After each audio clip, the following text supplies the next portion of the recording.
साईं की बात।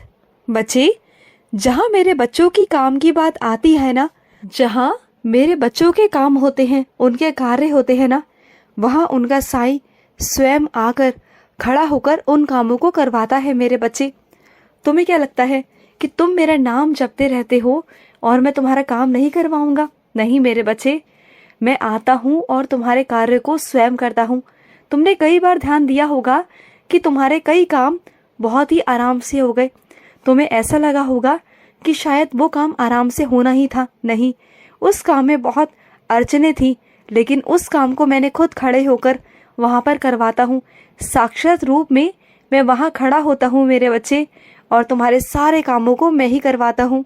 और सुनो, तुम अगर ना मेरे अंदर, मेरी गहराई में डूबना चाहते हो ना, तो जैसे समुद्र के किनारे सब लोग आकर बैठ जाते हैं, वैसे मत बैठो मेरे बच्चे, बल्कि समुद्र में डुबकी लगा कर ना, जो उसके खजाने हैं, हीरे मोती जवाहरात, वो अगर चाहते हो ना, तो उसके लिए हमें समुद्र में डुबकी लगानी पड़ती है ना मेरे बच्चे।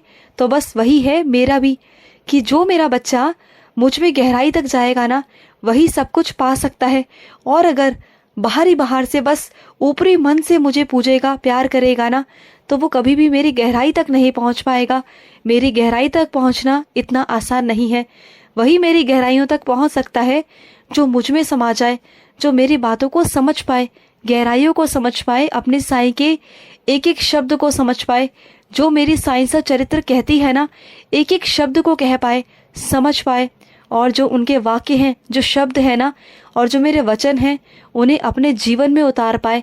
तभी मेरा बच्चा मेरे गहराइयों तक पहुंच कर ना, जो वो खजाने हैं ना, वो पा सकता है। और वैसे बस अगर ऊपरी मन से करेगा तो बस वो मुझसे दूर ही रहेगा, ज़्यादा मेरे करीब नहीं आ पाएगा। अब तुम देखो मेरे बच्चे कि तुम क्या करना चाहते हो। इस सागर भी डूब कर ना मेरा सब कुछ पाना चाहते हो, या फिर दूर से खड़े होकर जैसे सभी लोग करते हैं वैसे करना चाहते हो? क्योंकि मेरे कुछ विशेष ही बच्चे हैं जो सिर्फ मुझे ही मांगते हैं, मुझे ही चाहते हैं, और वो मेरी गहराइयों में डूबना चाहते हैं। और बाकी लोग तो सिर्फ दूर से ही आते हैं अपनी इच्छाओं को पूरा करवाने। अब तुम क्या करना चाहते हो बताओ? तुम मेरी गहराइयों में डूबोगे ना, तो तुम्हें वो सब दे दूंगा जो तुमने कभी सोचा भी नहीं था मेरे बच्चे। और सुनो, सुबह ब्रह्म मुहूर्त में उठने की आदत डालो मेरे बच्चे। तुम जानते हो, कुछ लोग जो सोते हैं ना, वो सोकर अपना जीवन व्यर्थ कर रहे हैं। वो अभी ज्ञान के प्रकाश में ही नहीं है। उन्हें नहीं पता कि सुबह उठने का क्या फायदा है, क्या उन्हें पाना है और क्या वो खो रहे हैं। वो खुद भी नहीं जानते, वो इतने नादान है ना। उन्हें सब पता है कि ब्रह्म मुहूर्त में उठने से मेरा आशीर्वाद प्राप्त होता है, लेकिन उसके बावजूद भी ना वो सुबह उठ नहीं पाते, क्योंकि उनके भाग्य में, उनकी किस्मत में है ही नहीं वो खजाना, वो मेरा आशीर्वाद है ही नहीं। और जो मेरे कुछ बच्चे उठ पाते हैं ना, उन्हें पता है वो रस, वो आनंद, वो मेरा प्यार, वो मेरा आशीर्वाद, वो उस प्यार को समझ सकते हैं, वो जान सकते हैं। और जो एक बार सुबह ब्रह्म मुहूर्त में उठना शुरू कर देना, वो कभी उठना नहीं छोड़ेगा, कभी नहीं। वो मेरे प्यार का रस, वो मेरा आनंद, वो मेरा भजन कीर्तन, वो मेरी सुबह की आरती, काकड़ आरती, उसका जो स्वाद है ना, जो उसका आनंद है, वो अलग है मेरे बच्चे। वो हर कोई नहीं चख सकता। बहुत कम लोग ऐसे हैं जो उसे चख सकते हैं, जो उसे महसूस कर सकते हैं। वो हर कोई नहीं कर सकता। और सुनो, जब मेरे मंदिर आते हो ना, तो किसी के वस्त्रों की तरफ मत देखा करो कि उसने कैसे वस्त्र पहने हैं और तुम्हारे वस्त्र कैसे हैं। नहीं मेरे बच्चे, पहली बात तो तुम किसी से कम नहीं हो, समझ गए ना? और दूसरी बात, जो मेरे मंदिर आता है ना, वो मेरे लिए आता है, ना कि वस्त्रों को देखकर मेरे बच्चे। तो दूसरों को देखकर ना अपने वस्त्रों को तुच्छ समझना, अपने आप को नीचा समझना, ये कहाँ की मेरे बच्चे बात है बताओ? अपने आप को ये नीचा मत दिखाया करो, और ये मत सोचा करो कि उसने बहुत अच्छे कपड़े पहने हैं और मेरे पास नहीं है। अरे तुम्हारे पास वो है जो उसके पास नहीं है, ये कभी सोचा है तुमने? तुम्हारे अंदर सादगी है, तुम्हारा पवित्र मन है, ये सोचो तुम, और वो उसके पास में नहीं है। समझो मेरे बच्चे इस बात को। और जो मेरा बच्चा सिर्फ और सिर्फ मेरे लिए मंदिर आता है ना, वो कभी किसी और चीज की तरफ कभी देखता नहीं, न गहनों की तरफ, न जेवरातों की तरफ, और न ही कपड़ों की तरफ। अगर उसकी नजर पड़ती है तो साईं पर पड़ती है। मेरा बच्चा हर पल मुझे देखना चाहता है और उस बच्चे को मैं अपने दर्शन देता हूँ और मेरे दर्शन पा करना उसकी आंखें तृप्त हो जाती हैं मेरे बच्चे। फिर उसे कुछ और देखने की चाह रही नहीं जाती, क्योंकि उसकी आंखों में मैं प्रवेश कर जाता हूँ, उसके मन में मैं प्रवेश कर जाता हूँ, उसके दिल में। तो मेरे बच्चे, तो ये सब देखने मत आया करो। अगर देखना है तो अपने साईं का चेहरा देखो, मुझे देखो, मेरे चेहरे की रौनक देखो, जो तुम्हारे आने से मैं कितना खुश होता हूँ वो देखो। तुम्हारे साईं ने जिंदगी भर मेरे बच्चे, जब तक मैं शारीरिक रूप में रहा, मैंने वही अपने फटे पुराने कपड़े पहने, वही जीवन व्यतीत किया। भिक्षा मांग कर मैं खाना खाता था। मैं चाहता था तो बहुत कुछ कर सकता था। मैं तो ब्रह्मांड नायक था, मैं तो राजा था मेरे बच्चे। मैं चाहता तो बहुत कुछ कर सकता था।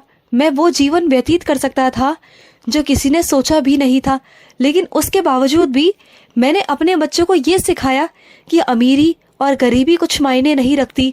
अगर गरीब रहने में ना बल्कि सुकून है, शांति है। उस अमीरी बिस्तर पर वो शांति, वो सुकून कहाँ जो तुम्हारे पास है मेरे बच्चे।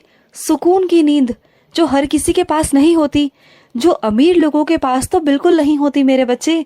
तो जाने दिया करो, इन सब चीज़ों पर ध्यान नहीं जाना चाहिए तुम्हारा, बिल्कुल नहीं। और सुनो, ये मत सोचा करो कि दूसरे बुरे हैं, ये सोचा करो कि मैं बुरा हूँ, मेरे में बहुत सारे अवगुण हैं, और अगर मैं बुरा हूँ ना तो सब अच्छे हैं इस दुनिया में। हमें इस नज़रों से दुनिया को देखना है। अगर तुम इस नज़रों से दुनिया को देखोगे ना तो देखना तुम्हें सारी दुनिया खूबसूरत नजर आएगी। और जैसे जैसे तुम्हारा मन खूबसूरत रहेगा ना तो फिर देखना तुम्हें चारों तरफ ये दुनिया खूबसूरत ही नजर आएगी मेरे बच्चे। और तुम्हें कुछ भी बुरा नहीं लगेगा, सब तुम्हें अपने साईं का लगेगा। हर किसी के अंदर तुम्हें अपना साईं नजर आएगा, चाहे वो तुम्हारा दुश्मन ही क्यों ना हो, उसमें भी तुम्हें अपना साईं नजर आएगा। चाहे वो कितना भयंकर से भयंकर ही क्यों ना हो, तुम्हें उसमें भी अपना साईं नजर आएगा मेरे बच्चे। और सुनो, मेरे साईं सा चरित्र को सिर्फ पढ़ना ये मायने नहीं रखता मेरे बच्चे। वो तो तोते की तरह तुम रट देते हो, पढ़ लेते हो, बस वो मायने नहीं रखता मेरे बच्चे।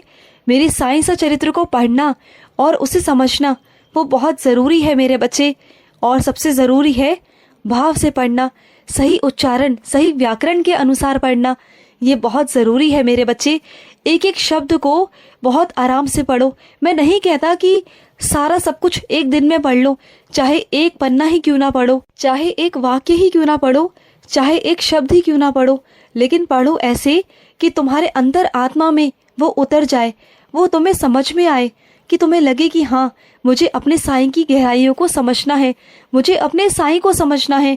और वो एक एक शब्द जो साईं ने कहा मुझे उसे समझना है। वो तुम्हारी भावनाएं वो मुझ तक सीधा पहुंचनी चाहिए मेरे बच्चे। उस रटू तोते की तरह नहीं कि बस पढ़ते चले गए और सारा सब कुछ एक दिन में ख़त्म कर लिया। तो तुम सालों साल कर लो, कोई फ़ायदा नहीं होगा, क्योंकि तुम्हारी भावनाएं उसमें होंगी नहीं मेरे बच्चे। तुम सच में अगर अपनी प्रार्थना मुझ तक पहुंचाना चाहते हो तो अपनी भावनाओं के जरिए पहुंचाओ मेरे बच्चे। मैंने साईं सा चरित्र का आशीर्वाद इसलिए दिया है क्योंकि उसे समझकर अच्छे से और उसकी भावनाओं के अनुसार ही तुम मुझ तक अपनी प्रार्थनाएं पहुंचा सको, ना कि इसलिए कि रट्टू तोते की तरह पढ़ पढ़ कर बस एक दिन में ख़त्म कर दो। वो महज एक किताब नहीं, वो मेरा वाक्य है, वो मेरे शब्द है, वो मेरे अर्थ हैं मेरे बच्चे। इसे समझने की कोशिश करो, वो मेरा रूप है। तुम जब तक ये बातें नहीं समझोगे, सिर्फ महज एक किताब समझकर पढ़ोगे, तो कभी वो प्राप्त नहीं कर पाओगे जो मैं तुम्हें देना चाहता हूँ मेरे बच्चे।